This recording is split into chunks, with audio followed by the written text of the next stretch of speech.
प्राणापान गतिरुद्ध्वा प्राणायाम परायण अपरे नियताहारः प्राणान प्राणेषु जुह्वति।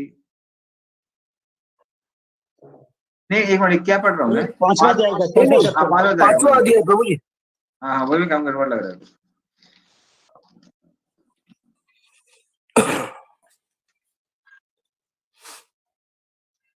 अच्छा, एक ही श्लोक बचा था ना।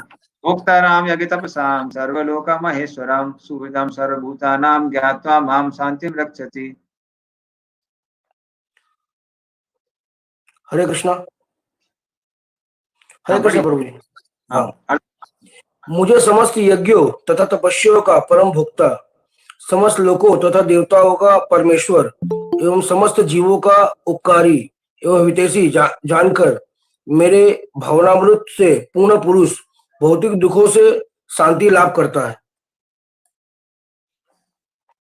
तो इस तरह से भगवान इसमें परमात्मा के बारे में बता रहे हैं कि जो योगी परमात्मा का ध्यान करने वाला है वो परमात्मा कैसे है।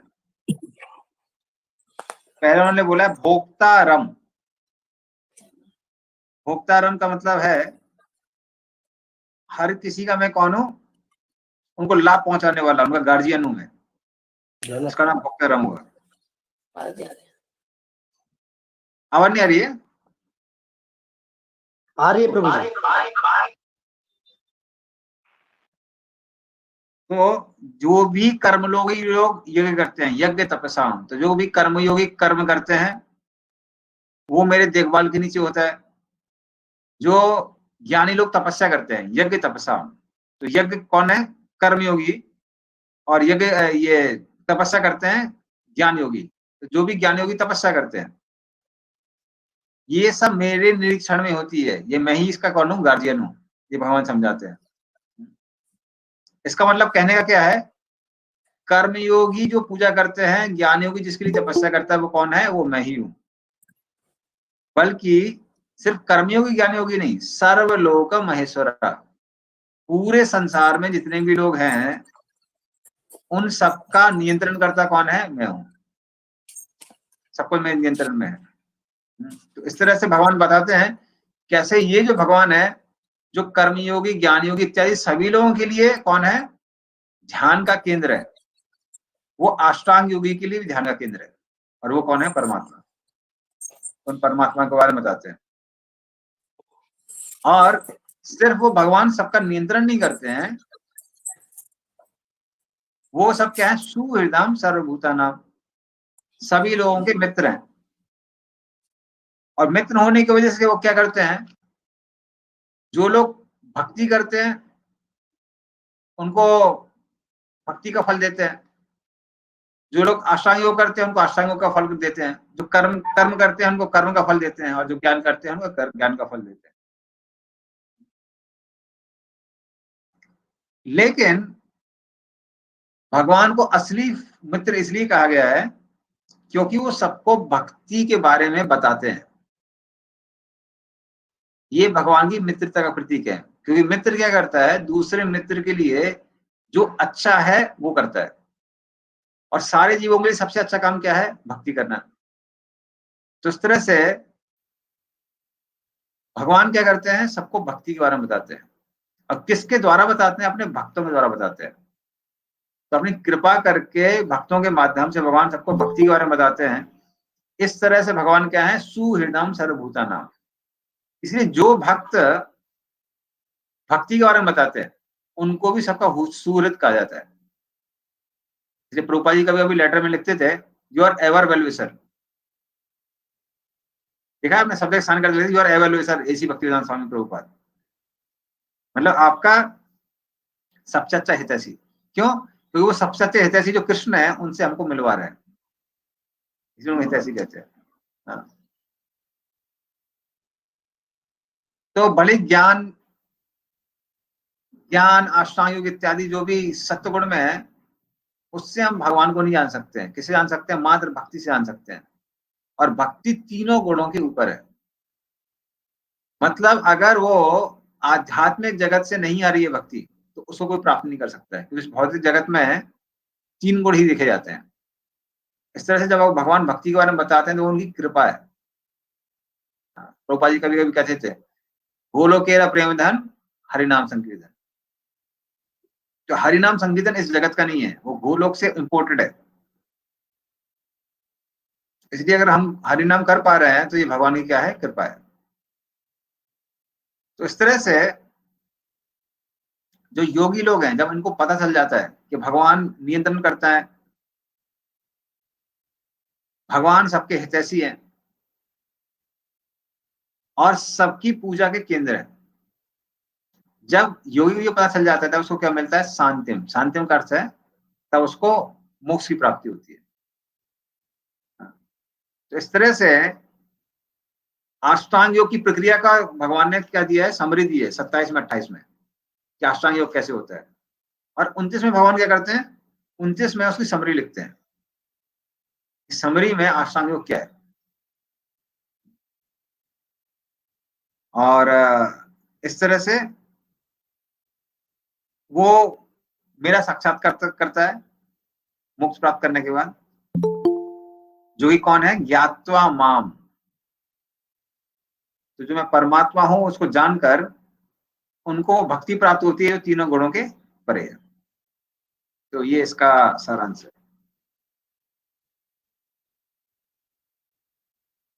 तो इस तरह से परमात्मा का कौन है, केंद्र है, उसके बारे में भगवान बताते हैं।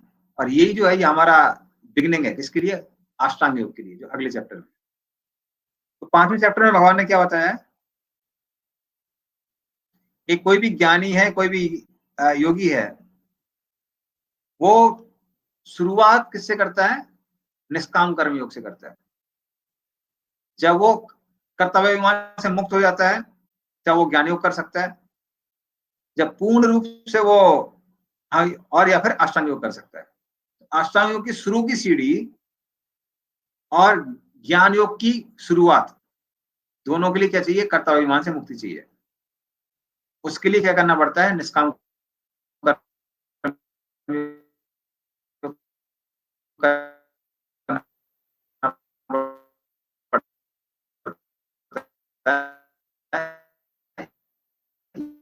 ये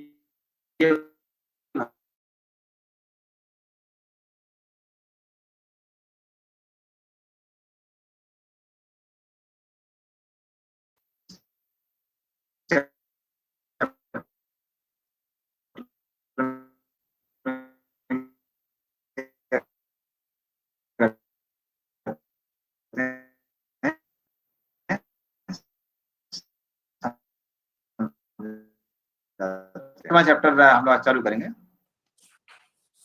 अभी हम क्या करेंगे, अभी हम थोड़ा सा आपको समरी बताते हैं इसके बारे में। उसके लिए मैं क्या करता हूँ,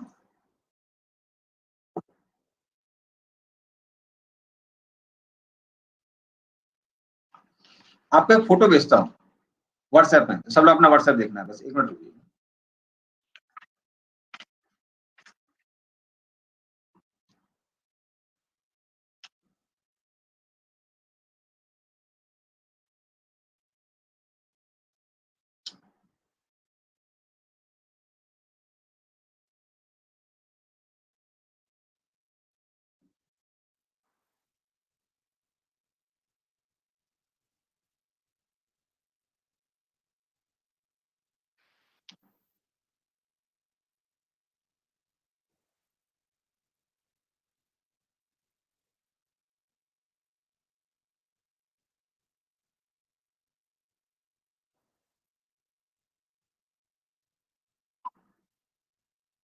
तो सबको देखा, सब लोग देखिए अपना व्हाट्सएप में, उसमें वो बना हुआ है।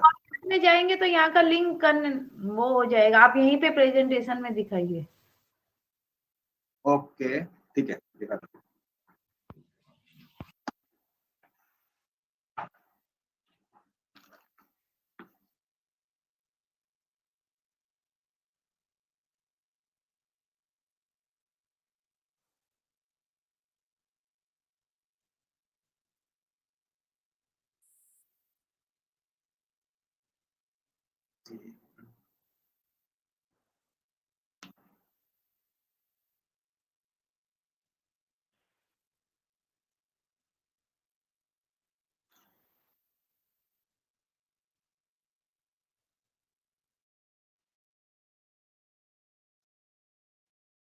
दिख रहा है आप लोगों को?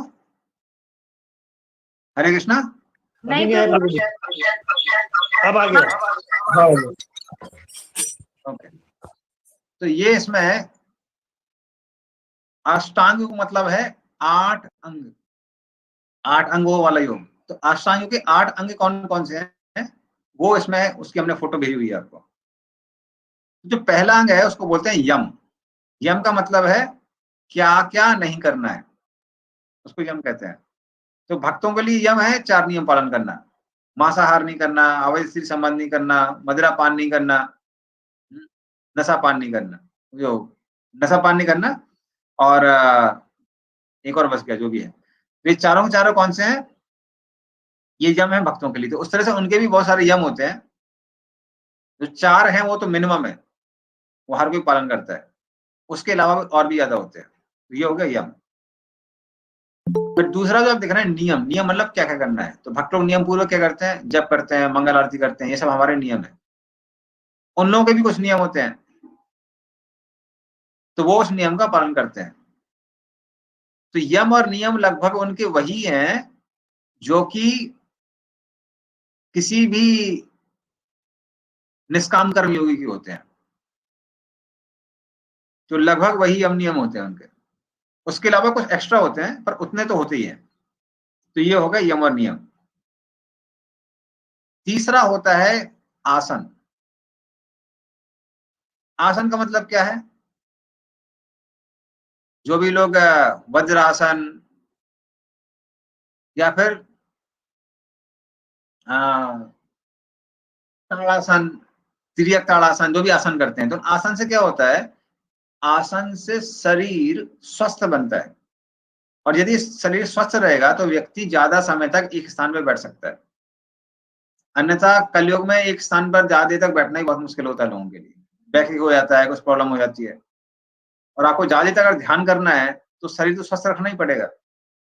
इसलिए ये तीसरा जो अंग है उसको बोलते हैं आसन। आसन से शरीर फिट बनता है। और फिर है प्राणायाम। प्राणायाम से, जो कि कपालभाति, लोम विलोम, ये सब आपका प्राणायाम है, उससे क्या होता है? उससे मन शुद्ध होता है, मन की शुद्धि होती है। क्योंकि हमारी 10 तरह की वायु है, उनके अनुसार मन कंट्रोल में होता है। इसलिए आपने देखा होगा जिसको वायु विकार ज्यादा रहता है उसका मन ज्यादा चंचल होता है। जिसको वायु विकार कम होता है उसका मन कम चंचल होता है, क्योंकि वायु का कनेक्शन किससे है? मन से। तो इस तरह से वो क्या करते हैं? प्राणायाम इत्यादि करके मन को नियंत्रण में लाते हैं। और ये जो चारों के चारों अंग है, ये सब के सब अष्टांग योग के साथ किए जाते हैं। सॉरी, अष्टांग योग बोल रहा हूँ, निष्काम कर्म योग के साथ किए जाते हैं। ये चारों के चारों अंग निष्काम कर्मियों के साथ साथ किए जाते हैं। मतलब व्यक्ति गृहस्थ जीवन में रहते हुए भी इन चारों अंगों का पालन कर सकता है। और प्रत्याहार जहां पे आता है, प्रत्याहार का मतलब प्रति आहार। तो हर इंद्रिय से हम कुछ ना कुछ आहार लेते हैं। जैसे हम मुंह से खाते हैं, आंख से देखते हैं, कान से सुनते हैं, त्वचा से स्पर्श करते हैं। इन सब से हम क्या करते हैं? आहार करते हैं। नाक से सूंघते हैं। तो प्रत्याहार का मतलब क्या है? सब चीज को कम करना है, कम खाना है, कम विषय वस्तुओं को देखना है, कम चीजों को सूंघना है, कम सुनना है, बल्कि मन में जो विचार आ रहे हैं उनको भी धीरे धीरे करके क्या करना है? कम करना है। इसको वो लोग प्रत्याहार कहते हैं। और प्रत्याहार का एक अंग होता है संन्यास। क्योंकि आगे अगर उसको कुछ भी करना है तो वो अपने घर में नहीं रह सकता है, उसको क्या करना पड़ता है? अभी घर छोड़ के बाहर जाना पड़ता है प्रत्याहार में। तो ये होती है 5वीं सीढ़ी। हाँ, तो आदमी संन्यास ले सकता है। तो ये जो आगे की जो सीढ़ी है, तो ये जो सीढ़ियां हैं अभी तक हमने बताई, 1 2 3 4 5, ये सब की सब आपकी किस में आती हैं? 5वीं का आप बोल सकते हैं आधा पार्ट। ये सब निष्काम कर्मियों के साथ साथ किया जाता है, और इसको बोलते हैं योगा रुरुक्षु। योग आरुरुक्षु मतलब योग का भी शुरुआत कर रही है। और फिर जब संन्यास लेने के बाद व्यक्ति वन में जाता है, तब वो ये 3 चीज करता है, जिसको बोलते हैं धारणा, ध्यान, समाधि। और ये जो करता है उस व्यक्ति को बोलते हैं योगारूढ़। मतलब अभी योग में कैसा हो गया, वो व्यक्ति अरुण हो गया है। तो धारणा का मतलब क्या है? धारणा का मतलब है जो परमात्मा हृदय में विद्यमान है, उनका मन में वो लोग छवि बनाते हैं, और उसके बारे में पूरा जो डिस्क्रिप्शन है वो अष्टांग योग को बताया जाता है। या आप तीसरे स्कंद में पढ़ सकते हैं। स्निग्ध पावक घन श्यामम सर्व सौंदर्य संग्रहम चार आयुध चतुर्बाहु सुजातृति नारायणम।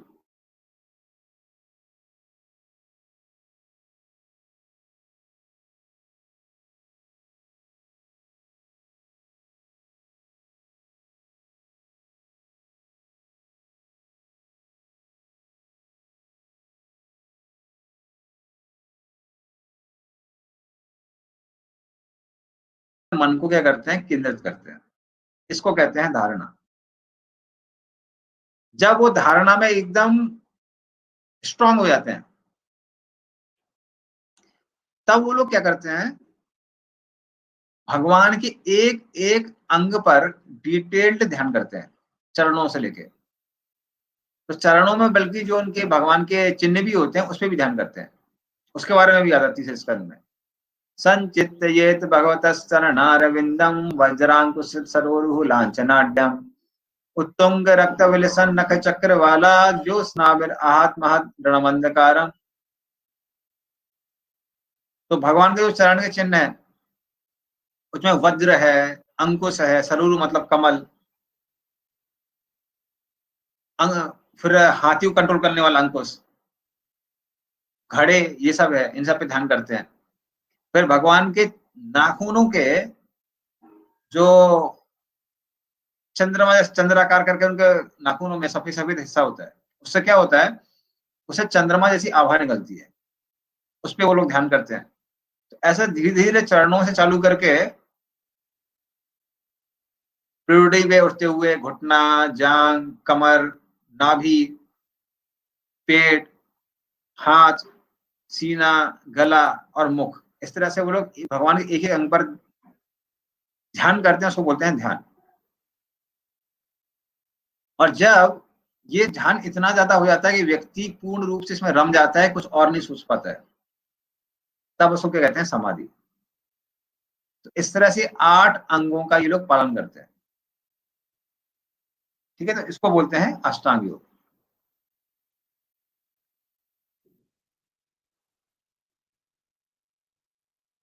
ठीक है, क्लियर हुआ? तो ये सब क्लियर है ना, 8 अंग? इसकी कोई प्रश्न है तो पूछ सकते हैं लोग। तो धारणा, ध्यान, समाधि होता है, इसको बोलते हैं योग आरूढ़।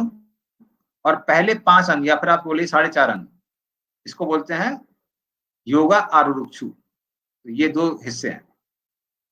तो योगा आरूढ़ जो व्यक्ति करता है तो वो निष्काम कर्मयोग के साथ साथ करता है।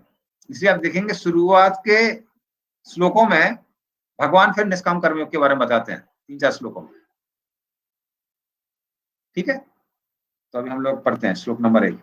प्रभु, जैसे आप बताए यम में आप बताए कि हम लोग जैसे 4 नियम का पालन नहीं जो करते हैं, 4 नियम पालन नियम में नहीं करते हैं क्या? हाँ, मतलब यम का मतलब क्या क्या नहीं करना है, सही बोल रही हैं।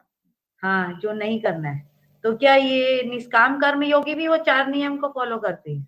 और क्या, ये 4 नियम है, ये मनुष्य बनने के लिए है, ये भक्त बनने के लिए नहीं है। भक्त बनने के लिए हम लोग 16 माला करते हैं, 4 नियम हम पालन करते हैं मनुष्य बनने के लिए। इसलिए वैदिक समाज में जो लोग 4 नियमों का पालन नहीं करते हैं उनको आर्य नहीं माना जाता है। तो अगर आप चैतन्य चरितामृत देखेंगे तो बिहार का हिस्सा, बंगाल का हिस्सा, उड़ीसा का हिस्सा और जो आपका नॉर्थ ईस्ट का हिस्सा है, इसको आर्य का हिस्सा, आर्यवर्त नहीं माना जाता। इसको आंध्र प्रदेश, इनको आर्यवर्त नहीं माना जाता है, क्योंकि उस समय मीट खाया करते थे वो लोग। तो जो लोग मांस मच्छी खाते हैं उन सबको आर्यों का हिस्सा नहीं माना जाता, उनको आर्य नहीं माना जाता है। तो जो लोग 4 नियम पालन करते हैं उनको मनुष्य माना जाता है। ठीक है ना? जैसे ऐसे तो ये 4 नियम हमको लगता है कि कोई फॉलो ही नहीं करता। ये तो प्रभुपाद की परंपरा से हम लोग को पता लगा कि ये 4 नियम हैं। नहीं क्योंकि ऐसा नहीं है, हमारे क्षेत्र में हम प्याज हम हम भक्ति में आने के पहले भी 4 नियम पालन करते थे। ऐसा नहीं करते हैं, बहुत लोग करते हैं। बस ये कलयुग में कम लोग बचे हैं ऐसे, लेकिन ऐसे बहुत लोग हैं। हम कोटा में पढ़ाई करने गए तो हम बोले कि हमको बिना प्याज लहसुन का खाना है, तो बाद में पता चला ऑलरेडी 80 लोग हैं, 80 बच्चे हैं जो लोग बिना प्याज लहसुन का खा रहे हैं वहां पे। प्याज प्रभु जी लहसुन बहुत पहले के लोग प्रभु जी प्याज लहसुन नहीं खाते थे। जो बुजुर्ग माता जी लोग थी पहले के, उन लोग करते थे 4 नियम पालन। वो इतना जानते नहीं थे प्रभुपाद जी के पास। उन लोग को सब पहले उनके पहले वाले सब बोल रहे थे प्याज लहसुन नहीं खाना चाहिए, नशा नहीं करना चाहिए, तो उन लोग वैसे ही फॉलो करते थे, वैसे ही रहते थे। देखिए भाई, आप लोग तो मारवाड़ी हैं, मारवाड़ी समाज में कोई प्याज लहसुन नहीं खाता है, ठीक है ना। वो तो आप लोग यहाँ पे बंगाल में आके सबकी बुद्धि भ्रष्ट हो गई है। मारवाड़ी समाज में कोई प्याज लहसुन नहीं खाता था, तो ये पहले से था। लेकिन प्रभु प्रेजेंट में अभी कलयुग में जिस तरह से बात हो रहा है, कलयुग में कलयुग बात अलग है। कलयुग तो छोटा सा है ना, सतयुग त्रेता युग द्वापर युग की तुलना में कलयुग छोटा सा है। पर ये जो योग है तो सारे युगों में चलते हैं ना, इसलिए कलयुग में अभी आजकल नहीं दिख रहे हैं। आज से 50 साल पहले ही बहुत लोग दिखते थे जो प्याज लहसुन नहीं खाते हैं। वो तो अभी हो गया, अभी सब पिछले अभी 30 साल 40 साल में लोग इतने ज्यादा पतित हो गए, पहले इतना ज्यादा नहीं था। अभी भी आप राजस्थान, हरियाणा, वेस्टर्न यूपी, इन 3 जगह आप जाएंगे तो यहाँ पे आपको बहुत कम लोग मिलेंगे जो लोग मांस मच्छी खाते हैं। तो हिंदू लोग, मुसलमान तो खाते ही हैं, पर जो हिंदू लोग हैं बहुत कम खाते हैं। तो कल्चर है, ठीक है। प्रभु हाँ प्रभु, एक प्रश्न और है प्रभु। जैसे प्रत्याहार में आपने बताया कि सब चीज खाना कम कर देते हैं, खाना सोना कम, सोचना, फिर धीरे धीरे वो घर से भी वानप्रस्थ ले लेते हैं।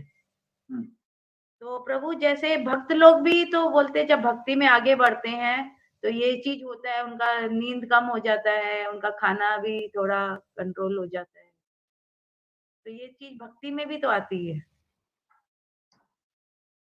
देखिए अभी वो लोग हैं, वो बहुत उच्च कोटि के भक्त हैं, गोस्वामी। पर जनरली हमने तो देखा नहीं है कि प्रभुपाद जी ने कुछ ऐसा बोला है। प्रभुपाद जी तो अच्छे से खाते थे। तो जो लोग एकदम ही वो हो जाते हैं वैरागी, 2 चीजें, एक वैराग के कारण, एक उम्र के कारण भी होता है।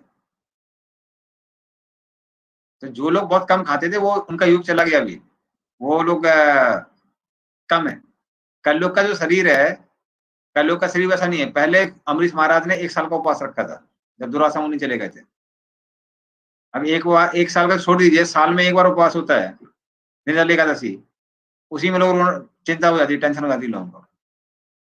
बार बार डेट देखते रहते हैं, भाई निर्जला एकादशी कब है कब है कब है, इतना टेंशन रहता है। एक हमारे भक्त पारण टाइम कितने बजे से पारण टाइम का बड़ा टेंशन रहता है। फिर उसके बाद हमारे जो एक ब्रह्मचारी थे, वो प्लेट लेके ऊपर आए तो थोड़ा प्रसाद लेट हो गया था। तो एक भक्त बोलती है, अरे आप प्लेट लेके आए, आप निर्जला एकादशी है। ऐसा मुंह मुरझा गया जैसे पता नहीं क्या हो गया, सारी संपत्ति लुट गई। तो हम लोग भाई कलयुगवासी हैं, कलयुगवासी में ऐसी हाल रहता है ना? तो इसमें इतना ज्यादा वो नहीं होता, संयम नहीं होता। तो इसलिए आराम से जप करिए। प्रभुपाद जी बोलते थे जितना मिनिमम बोला वो उतना करिए, उतना ही काफी है, ठीक है। तो ये हमारा अपने ऊपर नहीं बोल रहे हैं, ये जैसे बोल रहे हैं कि जैसे प्रभुपाद का भी सोना हम लोग देखते हैं कम, और भी कई आचार्यों का हम लोग सुनते हैं, जैसे भक्ति विनोद ठाकुर का। ऐसा होता है, भक्ति में प्रगति के साथ में वो नेचुरली होता है। एक नेचुरल चीज अलग होती है और एक जबरदस्ती करना चीज अलग होती है। जैसे हम लोग जप कर रहे हैं, मन नहीं लग रहा है तभी जप कर रहे हैं, और जिसका टेस्ट है वो खुद से माला पकड़ के वो जप करता है। तो दोनों में जमीन आसमान का अंतर है। तो नेचुरली भक्ति की प्रगति से जो ये सब होता है वो चीज अलग है, और ये सब प्रैक्टिस है ये लोग जो कर रहे हैं। ऐसा नहीं है कि इनके लिए नेचुरल है। नेचुरल जब हो जाएगा तब तो फिर वो आशाओं का अंग ही नहीं कहलाता। ठीक है ना, तो दोनों में अंतर है, ये नेचुरल नहीं है, ये प्रैक्टिस है। ओके प्रभु। हरे कृष्ण प्रभु जी, नियम हाँ बोलिए मैम। नियम जो नियम में आपने कहा कि 16 माला जप करना, ये भक्तों के लिए है, आशाओं के लिए कुछ और है। ये भक्ति हुआ ना, वो 16 माला नहीं करते हैं। मैंने ये जो उदाहरण दिया 16 माला का, मैंने बोला जैसे भक्त लोग 16 माला करते हैं, उनके भी कुछ कुछ नियम होते हैं। जैसे संध्या वंदन करते हैं वो लोग दिन में 3 बार, सुबह सुबह जल्दी उठते हैं, स्नान करते हैं, ये सब क्या है, ये सब नियम है उनके। तो वो लोग 16 माला नहीं, वो तो एक भी माला नहीं करते हैं। तो मैं बता, जैसे भक्त लोग के लिए नियम क्या है 16 माला करना, उनके लिए नियम है ये सब काम करना। ठीक है, हाँ ठीक है, ओके।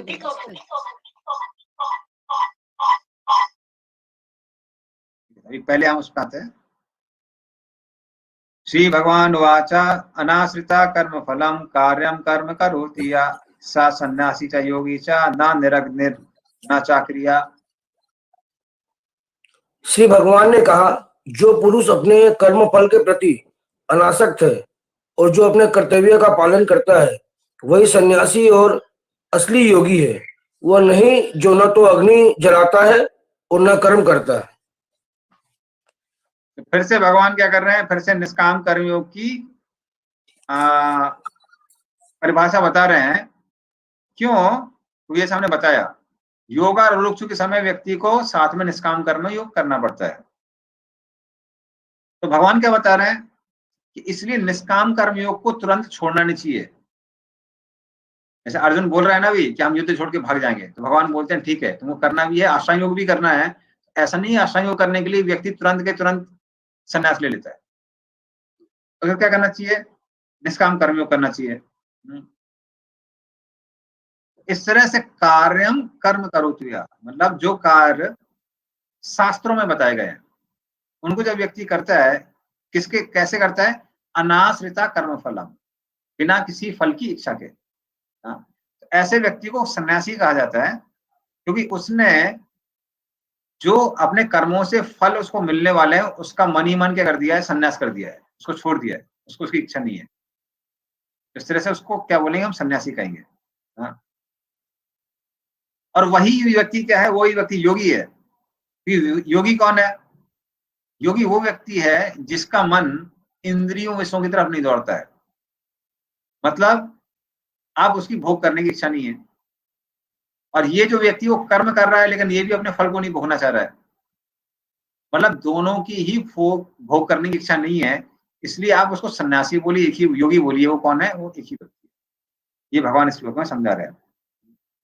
तो मात्र खाना पकाने के लिए अग्नि ना जलाने से कोई व्यक्ति सन्यासी नहीं बन जाता है,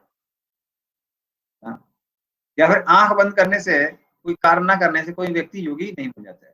तो बिना अग्नि जलाए कोई सन्यासी नहीं बन जाता है, और आंख बंद करने से कोई योगी नहीं बन जाता है। जैसे प्रभुपाद जी बोलते थे, कभी कभी कुछ लोग क्या करते हैं, वो योग मुद्रा में बैठ के आंख बंद करके सोते रहते हैं। बाकी लोगों को लगता है कि योगी महाराज बड़े ध्यान में है, और ध्यान नहीं रहता है, वो नींद आती है तो लोग करते रहते हैं। कई बार लोगों को घर में बहुत टेंशन रहती है, घर में झगड़ा होता है, घर में नींद नहीं आती है, तो फिर वो योगा स्टूडियो में चले जाते हैं, और योगा ने स्टूडियो में आंख बंद करके दिखा देंगे ध्यान कर रहे हैं, वो सोते रहते हैं, वो नींद पूरी हो जाती है उनकी। तो इस तरह से आंख बंद करने कोई योगी नहीं बन जाता है। और अगले श्लोक में भगवान कहते हैं, यम संन्यासमिति प्राहोर योगम तम विद्धि पांडव, नहीं असन्नस्त संकल्पो योगी भवति कश्चन। पढ़िए इसमें। हे पांडुपुत्र, जिसे सन्यास कहते हैं उसे ही तुम योग अर्थात पर ब्रह्म से युक्त होना जानो, क्योंकि इंद्रिय तृप्ति के लिए इच्छा को त्यागे बिना कोई कभी योगी नहीं हो सकता। तो भगवान क्या बोल रहे हैं, संन्यास का मतलब है अपने कर्म का जो फल होता है उसको त्याग करना। तो और योगी कौन है? जिसका इंद्रिय विषयों को देख के मन विचलित नहीं होता, उसको योगी कहते हैं। इसलिए दोनों का एक ही मीनिंग है, दोनों अलग अलग नहीं है। लेकिन जिस व्यक्ति ने इंद्रिय विषयों को भोगने की इच्छा को नहीं त्यागा है, असन्नतस्य संकल्पो, मतलब अभी भोग की इच्छा जिसने नहीं छोड़ी है उसको हम योगी नहीं कह सकते हैं। तो ये भगवान यहाँ पे क्लियर कर रहे हैं, वही बात बोल रहे हैं। उसके बारे में बोलने के बाद फिर आगे अभी भगवान परिभाषा बता रहे हैं दोनों की। आरुक्षोर मुनेर योगम कर्म कारणम उच्यते, योगारूढ़स्य तस्यैव समा कारणम उच्यते। पढ़िए। अष्टांग योग के नवसाधक के लिए कर्म साधन कहलाता है और योग सिद्धि पुरुष के लिए समस्त भौतिक कार्यकलापों का परित्याग ही साधन कहा जाता है। इस तरह से भगवान इसमें दोनों लोगों की परिभाषा बता रहे हैं कि जो मुनि योगम, ये जो योगम लिखा हुआ है मतलब जो पूर्ण रूप से ध्यान की स्थिति में पहुंच जाता है, तो ये व्यक्ति क्या करता है, शुरुआत में वो क्या करता है, तो ऐसा व्यक्ति कर्म बंधन से नहीं फंसता है क्योंकि उसका हृदय कैसा हो गया है, शुद्ध हो गया है। लेकिन जब तक हृदय शुद्ध नहीं होता है तब तक उसको क्या करना है, तब तक उसको योगारूढ़ बनना है और साथ में क्या करना है, निष्काम कर्म योग करना है, ताकि हृदय कैसा हो, शुद्ध होता रहे। और जब हृदय शुद्ध हो जाता है तब व्यक्ति क्या बन जाता है, तब व्यक्ति योगारूढ़ बन जाता है। हाँ, योग आरूढ़ का मतलब क्या, आरूढ़ हो जाना, आरूढ़ होने का मतलब चढ़ जाना। मतलब अभी आप योग की सीढ़ी पे चढ़ गए हैं और योग आरूढ़ का मतलब है वो प्रयास कर रहा है, वो व्यक्ति प्रयास कर रहा है, ये व्यक्ति चढ़ गया है योग की सीढ़ी पे। तो ये दोनों में अंतर है। तो इस तरह जो व्यक्ति अपने ध्यान में स्थिर है तो समहा वो क्या करता है, सारे कार्यों को या कर्मों को क्या कर देता है, शांत कर देता है। मतलब अभी हाथ पैर से कार्य नहीं कर रहा है, वो अभी सिर्फ किससे कार्य कर रहा है, मन से कार्य कर रहा है। तो इस तरह से वो अपने शरीर के जो भी कार्य हैं उनको क्या कर देता है, शांत कर देता है। और उसके कार्य जो भी हैं, जो मिनिमम होते हैं, अभी वो भी क्या करने जाता है, कम से कम कभी कभी शुरुआत में धारणा और ध्यान में तो कम से कम भोजन करता है या फिर स्नान इत्यादि करता है, पर वो सारी चीजें भी उसके मन को विचलित नहीं करती हैं। उसका ध्यान हमेशा किस पे रहता है, अपनी क्रियाओं पे रहता है, अपने प्रैक्टिस पे रहता है। तो ये भगवान यहाँ पर क्लियरली बताते हैं। अच्छा, आप इसका तात्पर्य पढ़ लिए, तात्पर्य में प्रभुपाद जी ने इसको बताया हुआ है। हरे कृष्ण। परमेश्वर से युक्त होने की विधि योग कहलाती है। इसकी तुलना उस सीढ़ी से की जा सकती है जिससे सर्वोच्च आध्यात्मिक सिद्धि प्राप्त की जाती है। यह सीढ़ी जीव की अधम अवस्था से प्रारंभ होकर आध्यात्मिक जीव के पूर्ण आत्मा साक्षात्कार तक जाती है। विभिन्न चढ़ावों के अनुसार इस सीढ़ी के विभिन्न भाग भिन्न भिन्न नामों से जाने जाते हैं, किंतु कुल मिलाकर यह पूरी सीढ़ी योग कहलाती है और इसे 3 भागों में विभाजित किया जा सकता है, ज्ञान योग, ध्यान योग तथा भक्ति योग। सीढ़ी के प्रारंभिक भागों को योगारूढ़ अवस्था और अंतिम भाग को योगारूढ़ कहा जाता है। जहां तक अष्टांग योग का संबंध है, विभिन्न नियमों तथा आसनों, जो प्राय शारीरिक मुद्राएं ही हैं, के द्वारा ध्यान में प्रविष्ट होने के लिए आरंभिक प्रयासों को सकाम कर्म माना जाता है। ऐसे कर्मों से पूर्ण मानसिक संतुलन प्राप्त होता है जिससे इंद्रियां वश में होती है। जब मनुष्य पूर्ण ध्यान में सिद्धहस्त हो जाता है तो विचलित करने वाले समस्त मानसिक कार्य बंद हुए माने जाते हैं, किंतु कृष्ण भावनाविद व्यक्ति प्रारंभ से ही ध्यानावस्थित रहता है क्योंकि वह निरंतर कृष्ण का चिंतन करता है। इस प्रकार कृष्ण की सेवा में सतत व्यस्त रहने के कारण उसके सारे भौतिक कार्यकलाप बंद हुए माने जाते हैं। हरे कृष्ण।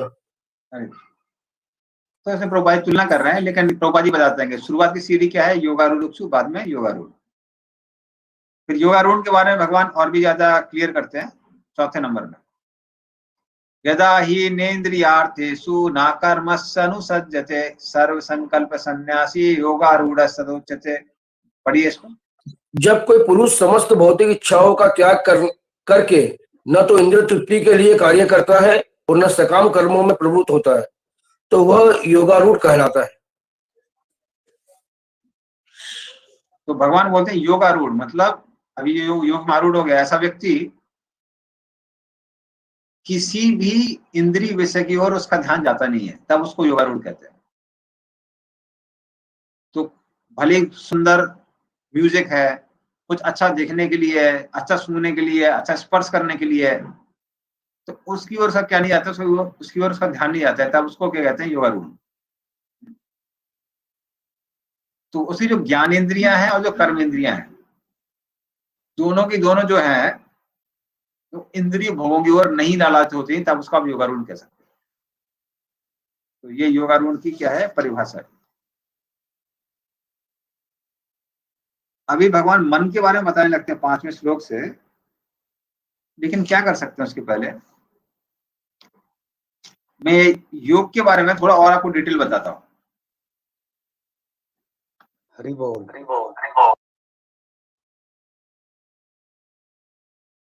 उससे आपको समझ में आएगा कि आजकल क्या चल रहा है, उसको आप कितना योग कह सकते हैं। उसको फिर से मैं भेज रहा हूँ आपके इसमें व्हाट्सएप में, यहाँ पे भी मैं दिखाता हूँ।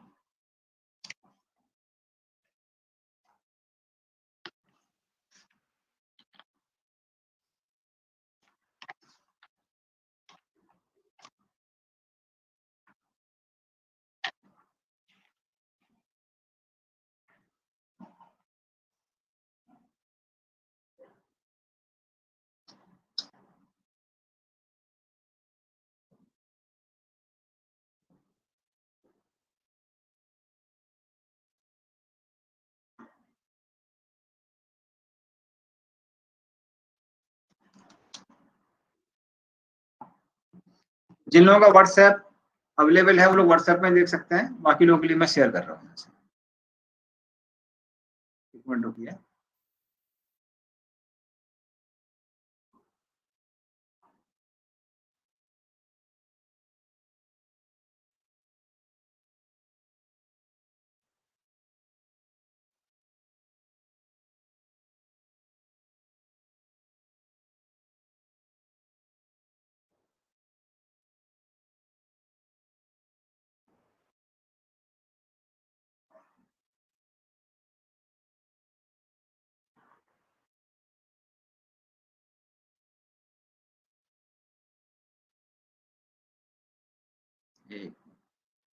क्या हो गया, ये थोड़ा सा टेढ़ा आ रहा है मेरा।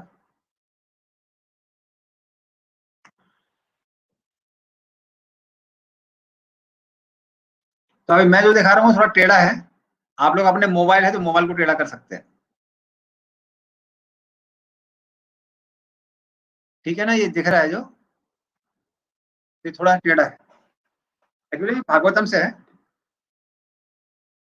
तो आप ऊपर में देखेंगे क्या लिखा है, यम, पहले यम करता है, नियम, आसन, प्राणायाम, प्रत्याहार। प्रत्याहार दिखाई दिया, ये प्रत्याहार है। अभी प्रत्याहार करने के बाद में मतलब अभी वो मन को क्या कर रहा है, मन में जो विचार आ रहे हैं वो कम कर रहा है, भोजन कम कर रहा है, सांस लेना कम कर रहा है, सब कम कम कर रहा है। वो सब करने के बाद में अगर व्यक्ति का हृदय भौतिक इच्छाओं से मुक्त हो गया है, अगर भौतिक इच्छाएं नहीं है उसके हृदय में, मतलब मुक्त हो गया है, तो वो सीधे सीधे क्या कर सकता है, परमात्मा पे ध्यान कर सकता है। अगर मुक्त नहीं हुआ है तो व्यक्ति क्या करता है, वो विराट रूप पे ध्यान करता है। और विराट रूप बहुत सारे हैं, जैसे रात के समय वो लोग क्या कर सकते हैं, शिशुमार, शिशुमार तारों का एक वो है संग्रह, उस पे वो लोग ध्यान करते हैं। उससे क्या होता है, हृदय में जो भौतिक इच्छाएं वो खत्म होती हैं। या फिर जो उस पर ध्यान नहीं कर पा रहा है तो वो क्या करता है, तो रात के समय ऐसा करते हैं, और दिन के समय वो विराट रूप का जो दर्शन है, जिसमें लोग याद करते हैं कि ये जो पहाड़ हैं ये भगवान की हड्डियां हैं, जो नदियां हैं वो भगवान की नाड़ियां हैं, जो पेड़ पौधे हैं वो भगवान के रोम के बाल हैं। तो इस तरह से वो लोग क्या करते हैं, वो उन सब चीजों पे ध्यान करते हैं, सोचते हैं भगवान तो बहुत विराट होने चाहिए। तो ये जो चीजें मैं आसपास देख रहा हूँ, ये सब क्या है, भगवान का ही हिस्सा है। सूर्य और चंद्रमा भगवान की आंखें हैं। सूर्य उनकी गर्म आंख है, चंद्रमा उनकी ठंडी आंख है। इस तरह से वो विराट रूप पे क्या करते हैं, ध्यान करते हैं, जो कि काल्पनिक है। लेकिन उससे भी उनके हृदय में क्या होता है, क्योंकि वो भगवान विष्णु पे ही ध्यान कर रहे हैं, काल्पनिक रूप से ही मान लीजिए, तो क्या होता है, उनका हृदय शुद्ध हो जाता है। या एक ये दो विराट रूप आपने बताया, तीसरा विराट रूप कौन है, जो जिसमें वो लोग याद करते हैं, पाताल भगवान के चरण है, फिर सुतल इत्यादि हैं, वो उनके घुटने हैं, जांग इत्यादि है। जो पृथ्वी है वो उनकी नाभि है, ब्रह्मलोक उनका सर है। तो इस तरह से 14 भवन को वो भगवान का रूप मानते हैं, तो इस पे ध्यान करते हैं। तो इस तरह से अलग अलग विराट रूप पे जब वो लोग ध्यान करते हैं, उनका हृदय शुद्ध हो जाता है। तो जैसे ही हृदय पूर्ण रूप से भौतिक आसक्ति से शुद्ध हो जाता है, तब वो लोग क्या करते हैं, परमात्मा पे ध्यान करने लगते हैं। परमात्मा में पहले ध्यान करते हैं, मतलब धारणा।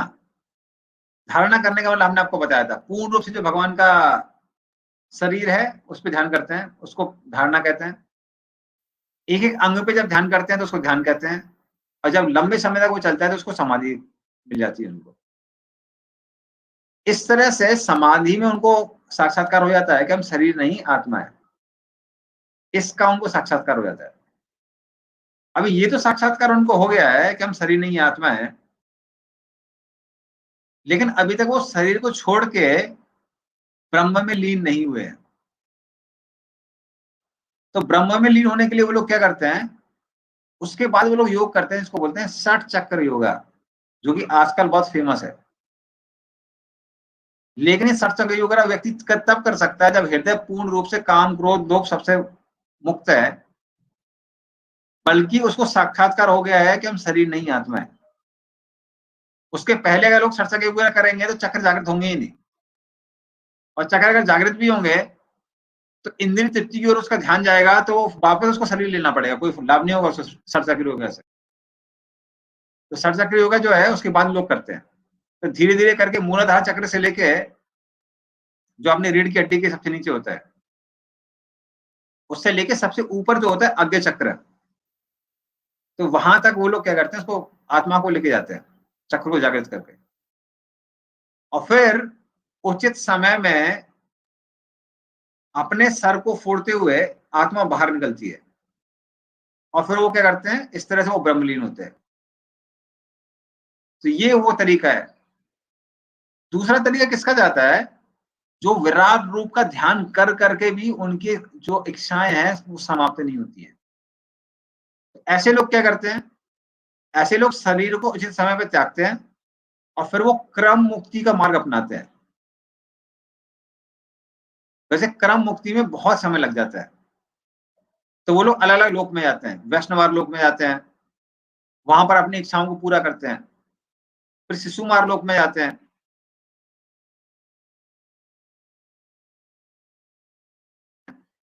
ब्रह्मलोक में जाते हैं, वहां पे इच्छाओं को पूरा करते हैं।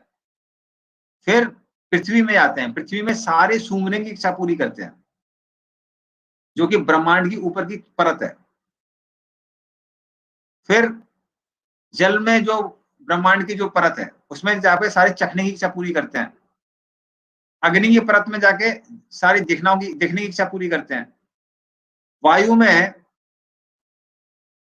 जाके सूंघने की इच्छा पूरी करते हैं। आकाश में जाके सुनने की इच्छा पूरी करते हैं। फिर सारे अहंकार की इच्छा पूरी करते हैं, अहंकार के उसमें जाके, परत में जाके। फिर महातत्व में जो भी उनका थोड़ी सी इच्छा बचती है भौतिक प्रकृति से लेन देन की, उसको पूरा करते हैं।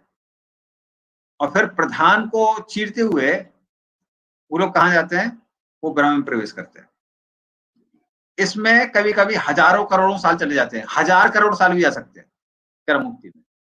इसलिए जिसकी इच्छा पूरी नहीं हुई है वही क्रम मुक्ति का मार्ग अपनाते हैं।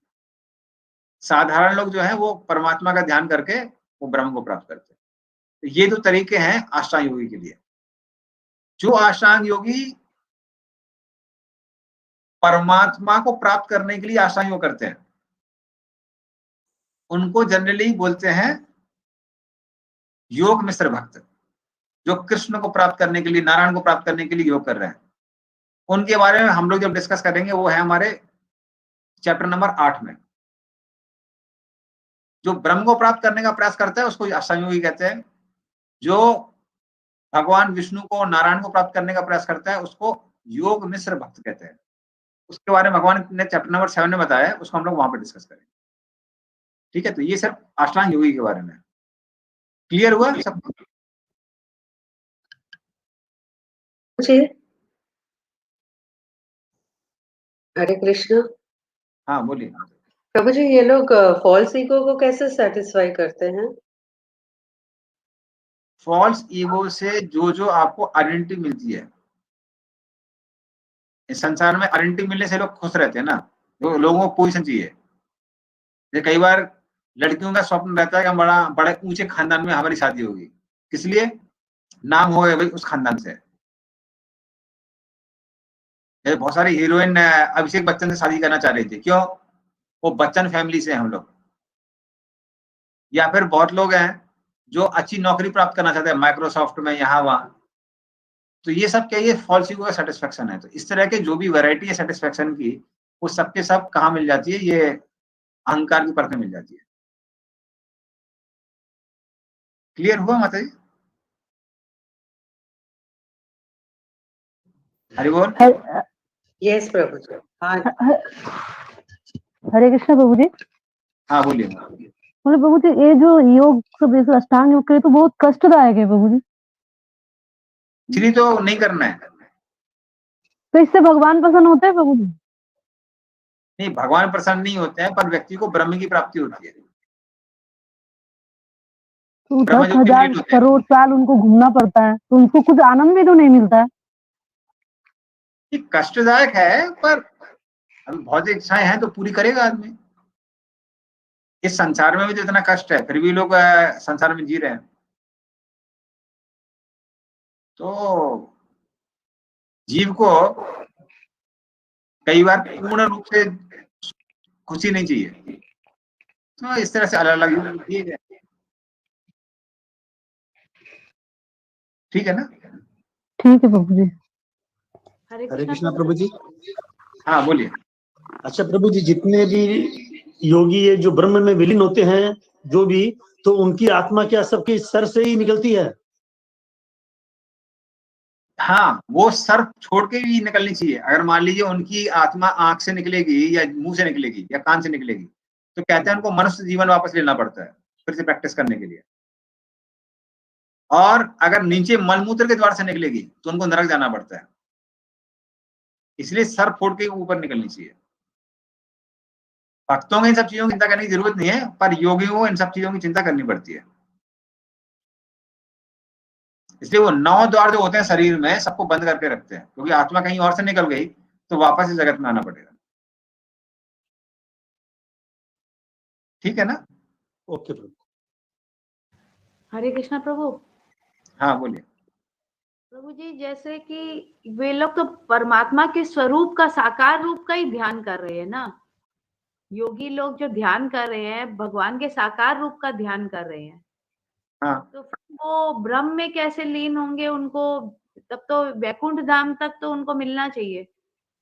उनकी इच्छा है ही नहीं परमात्मा के पास जाने के लिए, तो फिर वो क्यों जाएंगे? जैसे बहुत लोग मंदिर में आते हैं, वो भगवान के सामने प्रार्थना करते हैं, तो आप उनको बोलिए आप जप करिए, इससे भगवान प्रसन्न होंगे। बोले नहीं नहीं भाई, हमको जप नहीं करना है, हम तो मंदिर में भगवान को क्यों प्रणाम कर रहे हैं, क्योंकि कल हमारा इंटरव्यू है। या बच्चे बोलते हैं कल हमारा एग्जाम है इसलिए हम प्रार्थना कर रहे हैं। तो भगवान के पास आए हैं भगवान को प्राप्त करने के लिए नहीं आए हैं, वो भगवान के पास में आए हैं भगवान से कुछ और प्राप्त करने के लिए। तो ये लोग भी परमात्मा पे ध्यान कर रहे हैं, किसको प्राप्त करने के लिए? ब्रह्म को प्राप्त करने के लिए। जी देखिए, हमने आपको पहले ही बताया था, जो कभी कभी ज्ञानी इत्यादि भी आपको देखिएगा जप कर रहे हैं, पर वो जप कृष्ण को प्राप्त करने के लिए नहीं कर रहे हैं, वो ब्रह्म को प्राप्त करने के लिए कर रहे हैं। इसलिए उनको भक्त की श्रेणी में नहीं रखा जाता है, भले ही वो हरे कृष्ण आमंत्र कर रहे हैं या फिर परमात्मा में ध्यान कर रहे हैं। भक्त की श्रेणी में वो आता है जिसका लक्ष्य, जीवन का लक्ष्य है भगवान को प्राप्त करना। ठीक है?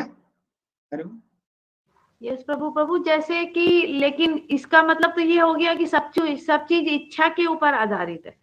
हाँ, इसलिए भक्तों का संग बहुत जरूरी है। भक्तों के संग में नहीं रहेंगे तो भक्ति करने की इच्छा खत्म हो जाएगी, और भक्तों के संग में रहेंगे तो भक्ति करने की इच्छा रहेगी। इसलिए जीवन में सबसे जो इम्पोर्टेंट चीज है वो है इच्छा। इच्छाएं अगर नियंत्रित हो गई तो फिर कोई दिक्कत ही नहीं है। ठीक है? तो प्रभु लेकिन तब भी उनको इस चीज का फल नहीं मिलना चाहिए कि वे लोग के स्वरूप का ध्यान कर रहे हैं। नहीं, देखिए, उनको जो चाहिए वो भगवान दे देते हैं ना। उनको ब्रह्म की प्राप्ति करनी है तो भगवान दे देते हैं। ये यथामा प्रपद्यन्ते, जिसको जो चाहिए वो मिल जाता है।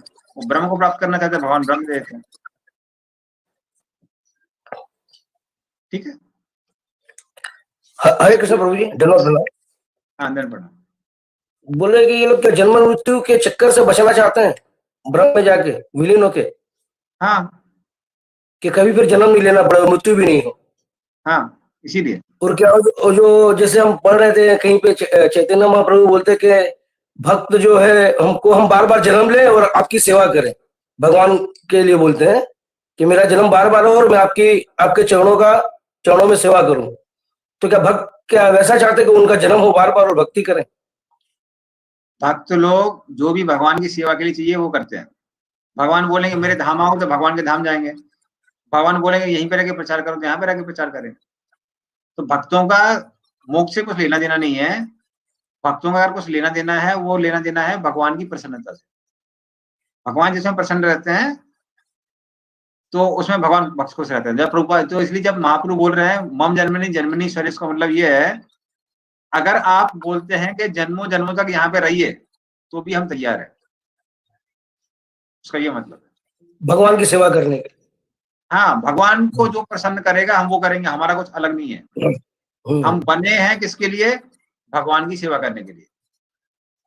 भगवान बोलेंगे बार बार आओ, हम बार बार आएंगे। भगवान बोलेंगे मेरे धाम आओ तो धाम जाएंगे। जहां जो भगवान बोलेंगे वो करेंगे। हम भगवान की सेवा करने के लिए करेंगे। ठीक, हरि बोल। ठीक है? तो ये अगर क्लियर हो गया है तो हम लोग आगे चलते हैं।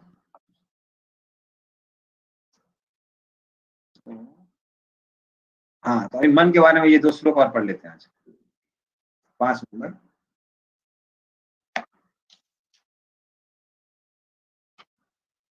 उद्धरेत् आत्मनात्मानं नात्मानं अवसादयेत् आत्मेहि आत्मनो बन्धुर् आत्मे विपुरात्मनः।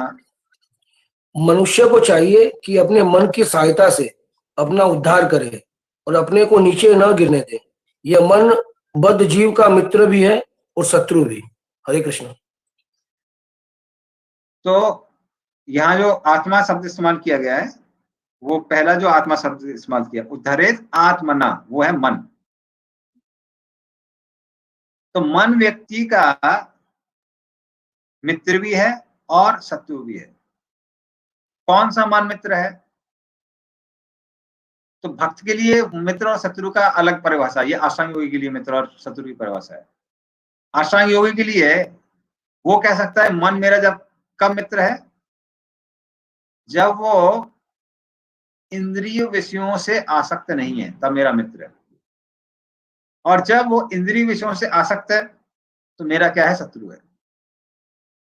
भक्तों के लिए उल्टा है, अलग है थोड़ी परिभाषा। भक्तों के लिए क्या है? अगर मेरा मन कृष्ण और कृष्ण की भक्ति से आसक्त है तो मेरा मित्र है। कृष्ण और कृष्ण भक्ति में आसक्त नहीं है, अन्य चीजों में आसक्त है, तो मेरा शत्रु है। ठीक है? तो ये जो परिभाषा, ये परिभाषा यहाँ जो 5वें नंबर में दी गई है, ये है 5वें और 6ठे में, दोनों में दी गई है।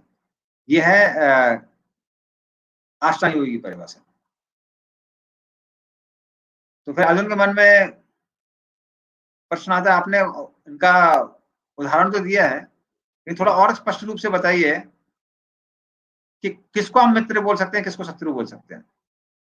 कब हम बोल सकते हैं कि ये मित्र है, कब बोल सकते हैं शत्रु है? हरे कृष्णा प्रभु जी। हाँ, अच्छा प्रभु जी, मन को तो बुद्धि नियंत्रण करती है। मन को नियंत्रण करने के लिए बुद्धि की आवश्यकता तब पड़ती है जब मन आपका शत्रु है। जब मन आपका मित्र है, वो सहज ही कृष्ण की ओर जा रहा है, तो बुद्धि की आवश्यकता है ही नहीं। जैसे मान लीजिए ब्रजवासी थे, ब्रजवासियों का तो हमेशा मन कहाँ लगा रहता था? कृष्ण में लगा रहता था। तो अगर मन आपका ऑटोमेटिकली कृष्ण के पास जा रहा है, तो उसको नियंत्रण करने की आवश्यकता नहीं है ना। जैसे जब उद्धव जी वहां गए थे मथुरा में, वृंदावन में, तो सबको बोलने लगे गोपियों को, क्या मन को नियंत्रण करके परमात्मा में लगाइए, ध्यान करिए। तो गोपी लोग कहने लगी कि हम लोग ध्यान करते हैं कृष्ण को याद करने के लिए, नहीं कृष्ण को भूलने के लिए। फिर भी हम लोग विफल हो जाते हैं, जितना भूलने की कोशिश करते हैं उतना कृष्ण और याद आ जाते हैं। तब उद्धव जी को समझ में आया कि हम गलत आदमी को गलत इंस्ट्रक्शन दे रहे हैं। तो अगर कोई बोल रहा है हम कृष्ण को नहीं भूल पा रहे हैं, तो अच्छी बात है, मत भूलिए। या कोई रो रहा है तो उसको बोलते हैं कि आप याद रखिए कि हम शरीर नहीं है, आत्मा है, भक्ति करना हमारे जीवन का लक्ष्य है। लेकिन अगर वो कृष्ण के लिए रो रहा है तो क्या बोलेंगे हम उसको, और रोइए, अच्छी बात है। उस तरह से ये बुद्धि जो कंट्रोल करने वाली बात आती है, ये उनके लिए है जिनका मन कैसा मलिन है, साधारण लोगों के लिए, हम सब लोगों के लिए, उच्च कोटि भक्तों के लिए नहीं है। ठीक है, तो एक श्लोक और ले लेते हैं। बंधुरात्मात्मनस्तस्य येनात्मैवात्मना जिता अनात्मनस्तु शत्रुत्वे वर्तितात्मैव शत्रुवत्। पढ़िए इसको। जिसने मन को जीत लिया है उसके लिए मन सर्वश्रेष्ठ मित्र है, किंतु जो ऐसा नहीं कर पाया उसके लिए मन सबसे बड़ा शत्रु बना रहेगा। हाँ, तो मित्र किसके लिए है? ये साधारण, जैसे हमने बताया, ये साधारण लोगों के लिए ये परिभाषा आती है कि जिसने अपने मन पर नियंत्रण प्राप्त कर लिया है, अर्थात वो जैसा चाहे वैसा प्लान बना सकता है, तो फिर मन क्या कहलाएगा? मित्र कहलाएगा। लेकिन जिसका मन नियंत्रण में नहीं है, उसका वो शत्रु है। तो जब बुद्धि मन को नियंत्रित कर पा रही है, मतलब आपने जो भी प्लान किया है आप उसको एग्जीक्यूट कर पा रहे हैं, तब वो क्या है? मन मित्र कहला सकता है। लेकिन जो एग्जीक्यूट नहीं कर पाता है उसके लिए शत्रु है। पर ये जो परिभाषा है किसके लिए? साधकों के लिए परिभाषा है, साधारणों के लिए परिभाषा। तो ये परिभाषा भगवान यहाँ पर बता रहे हैं। तो जनरली भक्तों का भी क्या होता है, भक्तों के जब अनर्थ निवृत्ति होती है, तो अनर्थ निवृत्ति में एक सीढ़ी आती है जिसको बोलते हैं नियम आक्षम्य। तो अभी भी हमारे साथ ऐसा होता है कि हम लोग प्लान बनाते हैं फिर नहीं कर पाते हैं। भक्त लोग प्लान बनाते हैं कि 1 घंटा डेली पढ़ाई करेंगे, प्रभुपाद की बुक, जो शायद के लोग बोलते हैं 2 घंटा करेंगे, बाद में पता चला आधा घंटा भी नहीं हो रहा है। तो ये चलता रहता है, ये कब तक चलता रहता है? ये नियम आक्षाम तक चलता रहता है। नियम आक्षाम के बाद में जो सीढ़ी आती है, इसको तरंग रंगिनी कहते हैं, उस समय क्या होता है? ये मन नियंत्रित हो जाता है। तो ये एक हिसाब का नियंत्रण है। और जो हम नियंत्रण बता रहे थे कि पूर्ण रूप से जो भगवान में विलीन हो जाता है मन, वो भाव के स्तर पे होता है, वो बहुत समय बाद होता है। तो एक परिभाषा जो भगवान ने 5वें नंबर में बताई है, वो थोड़ी हाई डेफिनेशन है, और ये डेफिनेशन को भी हम लोग एक्सेप्ट कर सकते हैं जब व्यक्ति अपने मन को क्या कर पा रहा है? नियंत्रित कर पा रहा है। तो निष्ठा तक लगभग आपका व्यक्ति का मन नियंत्रित हो जाता है, व्यक्ति अपना प्लान को एग्जीक्यूट कर पाता है। तो ये वो, तो कब बंधु है कब बंधु नहीं है, ये उसकी परिभाषा है। अच्छा, अभी इसको इसका वो ही पढ़िए आप, तात्पर्य। प्रभु एक प्रश्न है। हरे कृष्ण। क्या करते हैं तात्पर्य पढ़ने का? सब प्रश्न पूछ लीजिए, तात्पर्य। प्रभु एक प्रश्न। अष्टांग योग। अच्छा, इसके बाद में प्रश्न, इसके बाद। हरे कृष्णा। अष्टांग योग के अभ्यास का प्रयोजन मन को वश में करना है, जिससे मानवीय लक्ष्य प्राप्त करने में वह मित्र बना रहे। मन को वश में किए बिना योगाभ्यास करना मात्र समय को नष्ट करना है। जो अपने मन को वश में नहीं कर सकता, वह सतत अपने परम शत्रु के साथ निवास करता है और इस तरह उसका जीवन तथा लक्ष्य दोनों ही नष्ट हो जाते हैं। जीव की स्वाभाविक स्थिति यह है कि वो अपने स्वामी की आज्ञा का पालन करे। अतः जब तक मन अविजित शत्रु बना रहता है तब तक मनुष्य को काम, क्रोध, लोभ, मोह आदि की आज्ञाओं का पालन करना होता है। किंतु जब मन पर विजय प्राप्त हो जाती है तो मनुष्य इच्छा अनुसार उस भगवान की आज्ञा का पालन करता है जो सबों के हृदय में परमात्मा स्वरूप स्थित है। वास्तविक योगाभ्यास हृदय के भीतर परमात्मा से भेंट करना तथा उनकी आज्ञा का पालन करना है। जो व्यक्ति साक्षात कृष्ण भावना में स्वीकार करता है वो भगवान की आज्ञा के प्रति स्वतः समर्पित हो जाता है। हरे कृष्ण। तो प्रभुपाद जी यहाँ क्या बता रहे हैं, ये सिंपल चीज क्या बता रहे हैं, अगर कोई अष्टांग योग के द्वारा मन को नियंत्रित नहीं कर पा रहा है तो वो व्यक्ति क्या है, वो अष्टांग योग नहीं कर रहा है, वो समय व्यर्थ गवा रहा है। तो एक बार हमारे एक सन्यासी आए थे जो कि बहुत स्ट्रांग है, कड़क है, उन्होंने यूथ फेस्टिवल दिया था यहाँ पे। तो एक बहुत बड़े स्वामी है यहाँ पे कलकत्ता में जो बहुत पॉपुलर है। तो एक आदमी ने पूछा, बोले कि आप इन स्वामी जी के बारे में क्या बोलते हैं? तो बोले अरे ये तो एक नंबर का पाखंडी है। वो बहुत जो बच्चे लोग तो बहुत गुस्सा हो गए, वो बहुत पॉपुलर है वो यहाँ पे। वो बोले क्यों? बोले वो तो चेन स्मोकर है। तो जो आदमी चेन स्मोकर है वो कैसे मन में नियंत्रण कर सकता है? और बहुत सारे स्कूल्स हैं, कॉलेज यहाँ पे कलकत्ता में, बंगाल, बेसू, जादवपुर, वहां पे उसकी बर्थडे के दिन लोग उसको सिगरेट की वो भी चलाते हैं, भोग चढ़ाते हैं और फिर उसको फूकते भी हैं, प्रसाद भी ग्रहण करते हैं। तो बहुत पॉपुलर है, उनका नाम नहीं बताएंगे क्योंकि रिकॉर्डिंग चल रही है, लेकिन आप सबको पता होगा उनका नाम। तो उस तरह से वो लड़का बहुत गुस्सा हो गया। जब सेकंड टाइम उसको प्रोग्राम के लिए बुलाने गए जा रहे थे तो उसने जैसे ही हम लोगों को देखा सबको बोल दिया, बोले कोई इनके प्रोग्राम में मत जाना। ये लोग बोलते हैं कि मछली मत खाना, मछली नहीं खाना मतलब बंगाली लोग तो वैसे ही ऑफ हो गए, बोले इनके प्रोग्राम में नहीं जाएंगे, मछली खाने को मना करते हैं। फिर हमने कहा ठीक है, बाकी जो स्टेट के लोग हैं उनको बोलो कम से कम पूरे पास लेंगे। तो बोले नहीं इन लोगों का मत जाओ, खराब लोग हैं, ऐसा है वैसा है। तो मैं उसको थोड़ा साइड में लेके गया, ना क्या परेशानी है तुमको? तो वो बोलने लगा कि सिगरेट फूंकने का भक्ति से क्या लेना देना है या फिर ध्यान से क्या लेना देना है, कोई भी ध्यान कर सकता है। तब हमने उसको यही चीज बताई, जिस व्यक्ति का अपने मन पे नियंत्रण नहीं है, चेन स्मोकर का मतलब क्या है, वो बंधा हुआ है अपनी इंद्रियों से। तो उसकी इंद्रियां उसको इतना ज्यादा कंट्रोल करके रखी हुई हैं कि वो सिगरेट छोड़ नहीं पा रहा है। तो जो व्यक्ति को मन में अगर नियंत्रण नहीं है वो अष्टांग योग कैसे कर सकता है? क्योंकि अष्टांग योग पूरा किस पे आधारित है? मन पे नियंत्रण करने पे आधारित है। तो जो व्यक्ति अपनी बुरी आदत नहीं छोड़ सकता है, उसका मन पे इतना भी नियंत्रण नहीं है, तो वो व्यक्ति क्या और चीजों पे ध्यान करेगा? तो ये चीज अष्टांग योग का आधार है। और ये हम क्यों बता रहे हैं? क्योंकि आजकल योगा सोसाइटी बहुत पॉपुलर हो रही है सब जगह।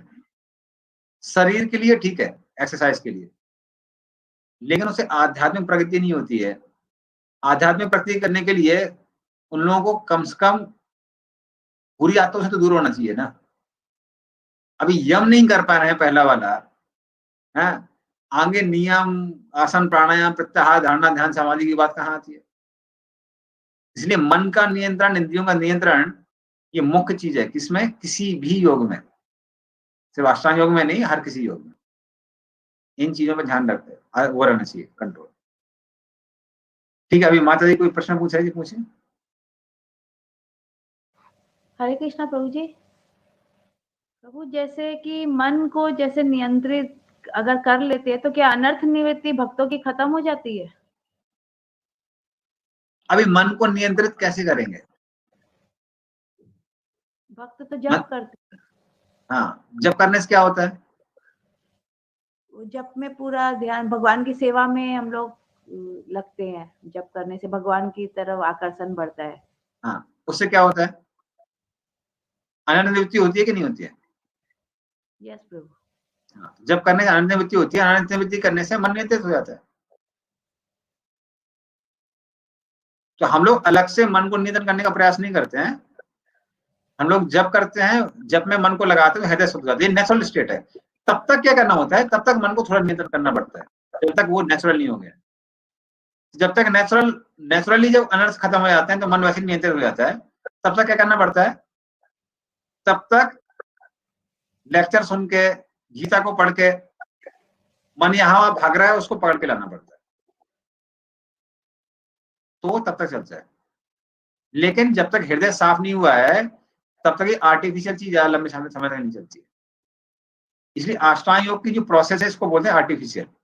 इसलिए अष्टांग योग की सीढ़ी में आदमी को कहाँ जाना पड़ता है, जंगल में जाना पड़ता है, क्योंकि आदमी ने जबरदस्ती सांस को रोक के मन को नियंत्रित किया हुआ है। अगर इंद्रिय भोग की वस्तुओं के सामने आएंगी तो मन उसका विचलित हो सकता है, रिस्क है, इसलिए वो लोग वन में जाते हैं। लेकिन भक्त लोग तो वो, हम लोग भक्ति वन में नहीं करते हैं ना, इसलिए लंबे समय तक वो चलने वाला नहीं है। इसलिए कुछ समय तक हम लोग क्या कर रहे हैं, मन को नियंत्रित कर रहे हैं, साथ में हृदय को साफ कर रहे हैं। क्योंकि अगर काम क्रोध लोभ खत्म हो जाएगा तो फिर इंद्रिय विषय की जो विषय वस्तु है वो भी हमको परेशान नहीं करेगी, वो नेचुरल हो जाएगा। ठीक है। तो क्योंकि हम देखते हैं कि योग जहाँ पे होता है वहाँ पे वे लोग बोलते हैं ये चीज नहीं था, ये मसाला वसाला जो खाते हैं, तंबाकू, ये सब वे लोग मना करते हैं ये चीज नहीं खाने, लेकिन देखते थोड़े दिन बाद फिर वे लोग शुरू कर देते खाना। कोई हृदय साफ नहीं है ना, काम क्रोध से हृदय साफ नहीं है तो आप उसको भले ही थोड़ी देर के लिए बोलिए नियंत्रण करने के लिए, आदमी जाएगा बाद में जाके तंबाकू देख के उसको फिर से मन कर जाएगा। हरे कृष्णा प्रभु जी। बगल वाला बीड़ी पी रहा है, उसकी खुशबू आपके नाक में गई, पूरा सारी पुरानी यादें ताजा हो जाएंगी सुन के। हरे कृष्णा प्रभु जी। हरे कृष्णा प्रभु जी।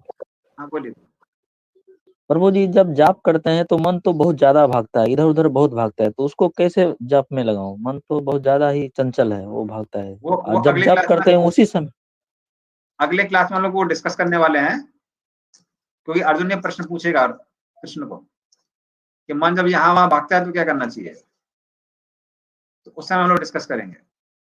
या तो नेचुरल है, मन चंचल है, अभी आने वाला है ये सब। तो मन को नियंत्रण करने की जो विधियां हैं वो हम लोग डिस्कस करेंगे अभी नेक्स्ट क्लास में या नेक्स्ट क्लास में करेंगे। ठीक, ओके प्रभु। हरे कृष्ण। हरे कृष्णा प्रभु जी। हरे कृष्णा। बोल रहे प्रभु जी, सभी जीवात्मा का एक स्वरूप होता है, तो जिन लोग ब्रह्म में विलीन होते हैं तो क्या उन लोग को अपना स्वरूप मिलता है? उनको अपना स्वरूप पता नहीं चलता है, उनको सिर्फ ये पता चलता है कि हम लोग नित्य हैं बस। तो जैसे अगर आपकी आंख में बहुत सारी लाइट डाल दी जाए तो आपको अपना शरीर भी दिखाई नहीं देगा ना। नहीं। तो उसी तरह से ब्रह्म ज्योति में भी बहुत प्रकाश होता है, उनको अपना रूप नहीं दिखाई देता है, उनको सिर्फ ये पता चलता है कि हम नित्य हैं। तो नित्य होके वो करते क्या है? तो कुछ नहीं करते, तो उनका तो पूरा एक जीवन पूरा फिर से बर्बाद हो गया प्रभु। वही तो समझाने की कोशिश कर रहे हैं भगवान गीता में। लेकिन प्रभु वो तो नित्य मान लेने से तो नित्य हो नहीं जाता है, उसका तो स्वरूप है ना प्रभु। हाँ स्वरूप है, पर उसको लगता ही नहीं, उसको पता नहीं चलता है। अरे आपकी आंख में अगर लाइट डाल दी जाए, कोई बोल भी रहा है कि आपका हाथ है पैर है, आपको पता ही नहीं चलेगा। तो कितने समय तक प्रभु? लेकिन वास्तविक में तो उसका स्वरूप तो है। हाँ वास्तविक में है, पर पता नहीं है ना उसको, तो अनंत काल तक वो चलता रहता है। जब उसको समझ में आता है कि भाई हमको कुछ एक्टिविटी करना है तो उसको वापस इस संसार में आना पड़ता है। आरूहे कृच्छ्रेण परम पदम तथा पतंती अधो, उनका पतन हो जाता है, वापस इस संसार में आ जाते हैं। ठीक है ना? ठीक है प्रभु। इसका मतलब आप लोगों की अंडरस्टैंडिंग ठीक चल रही है, अगर आपको समझ में आ रहा है। अच्छा प्रभु जी, ब्रह्म ज्योति में तो खाली आत्मा के रूप में आत्मा ही रहती है ना? हाँ बस सिर्फ आत्मा रहती है ना? आत्मा रहती है। ये ब्रह्म ज्योति आत्माओं का बना हुआ है। ब्रह्म ज्योति पूरी किसकी बनी? आत्माओं की बनी हुई है। तो उसमें आप भी जुड़े जाते हैं, आप भी एक आत्मा जुड़ जाते हैं। तो सब जगह आपको क्या दिखता है? सब जगह प्रकाश ही प्रकाश दिखाई देता है। तो आदमियों को क्या लगने लगता है? अहम ब्रह्मास्मि, मैं वो ब्रह्म बन गया हूं। तो ये भी एक हिसाब से पूर्ण ज्ञान, ये अज्ञान है। अभी भी इस व्यक्ति को पूर्ण ज्ञान नहीं प्राप्त हुआ है। इसलिए आत्मा का भी पूर्ण साक्षात्कार मात्र भक्त को पता होता है। उसको सिर्फ ये पता नहीं है कि मैं नित्य हूं, उसको ये भी पता है कि मेरा एक रूप है, कृष्ण का एक रूप है, कृष्ण से हमारा रिश्ता है। तो आत्मा का भी पूरा ज्ञान किसको पता होता है? भक्त को पता होता है, वो असंग को भी पता नहीं होता। सॉरी, ये ब्रह्मवादी को पता नहीं होता है। ठीक है, हरे कृष्ण प्रभु जी। होता है, हाँ आत्मा का भी अपना प्रकाश होता है। हाँ, पर थोड़ा सा है। अभी आप सूरज के सामने दीपक को दिखाएंगे तो दीपक की रोशनी दिखाई दे पड़ेगी क्या? नहीं। हाँ, तो वैसे ही होता है। आत्मा का भी प्रकाश है, पर ब्रह्मज्योति का इतना प्रकाश है कि आत्मा को अपना वो दिखते नहीं है प्रकाश। ठीक है ना? हरे कृष्ण प्रभु जी। ब्रह्म में जो विलीन होते हैं वो क्या फिर ये पृथ्वी पर अपनी इच्छा से आते हैं या फिर भगवान की इच्छा से आते हैं? उनकी इच्छा जब भी होगी तो भगवान भेज देंगे यहाँ पे। देखिए, भगवान हमेशा इस जगत में सैंक्शनर का काम करते हैं। जैसे आपकी दुकान में जो आपका नौकर होगा, अगर नौकर को मान लीजिए कोई कुर्सी चाहिए तो वो क्या करेगा? क्या करेगा वो? पूछेगा, पूछ के लेगा। हाँ, क्योंकि आपका सैंक्शन चाहिए ना।